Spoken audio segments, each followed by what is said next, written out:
So we're going to rack a Siemens Alice Chalmers FB FC breaker. Two different parts for this. You have the cubicle kit drive bracket parts, which are the yellow zinc parts, which are breaker specific, and then our universal portable kit that we use for everything from switch operators, contactors, all the way up to 38 kV breakers. The way this particular system works is we have three pieces. There's a spanner bar, which you see, that just spans the cubicle. And then we have a bar here, and it simply slides in, and there's a pin that goes in the bottom of the breaker step here, latches in, and then it simply just sits on the rail. And then our interlock operator locates, same thing with the hole on the breaker foot. So you slide that in and over, and then the top part just attaches with these magnets. Connect your actuator cables here. Your drive motor comes with two batteries, and then you just connect like any other power tool. Handle rotates. You have a ring set here, which is universal, again, because we use this motor on all the different applications. Ring set with a lock pin. So you pick it up and turn it, it stays up out of the way. Insert this, lock your lock pin in place. Cable connects here. 50-foot comm cable, so you can be up to 50 feet away, and you can actually daisy chain these together to be up to 100 feet if need be. The other end connects here.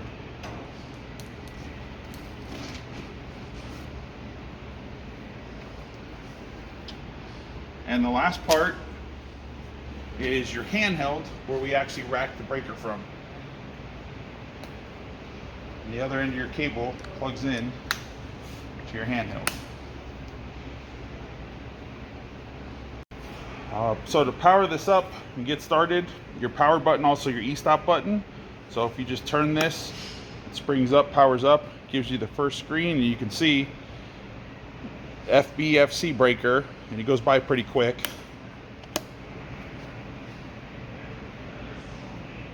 Right there, FB-FC 15 kV crocodile. So just by plugging everything in, it automatically loads all the parameters and settings into this handheld here. This handheld and everything is powered by that battery. So there's no batteries in this handheld or anywhere else. And just by plugging everything in, it automatically loads all the parameters. So there's not a whole list of applications or breakers you have to go through and select. You just connect the right parts and automatically loads it. The first screen you're on is please verify you have battery displays at least 4 bars. So you want to make sure you start with the charged battery. So any one of the green buttons takes you to the next screen. Press enter to verify the bracket assembly is in park. So you push the red enter button, and it verifies that the truck assembly and all the actuators are parked. So truck assembly is parked, press enter to continue. Verify you're at a safe distance from the equipment. Again, just another mental reminder that you're in a safe distance or safe location. And then select. We have, this breaker has 3 physical hard stops, or 3 known positions, which is disconnect, test, and connect. So you can rack from any of those positions. So this breaker is in connect, and we're gonna rack it out to disconnect. So you can see little arrows there, and then connect to disconnect, and you push the red enter button.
So I'm going to give you kind of a quick rundown of what you just saw, what happened. This actuator goes out until we feel the breaker, and then it moves this stop against the spanner bar here and drops the hook down. So if we effectively grab the spanner bar, once we know we're in that position and we've grabbed the spanner bar with this hook up against the stop, then the actuator that you see here comes out and pushes the pedal. And that's how we actuate the pedal. And when the racking's complete, what happens is it drives back and parks itself, and then it picks up the latch here and then drives back in so that the bracket is collapsed so it'll fit back in the case.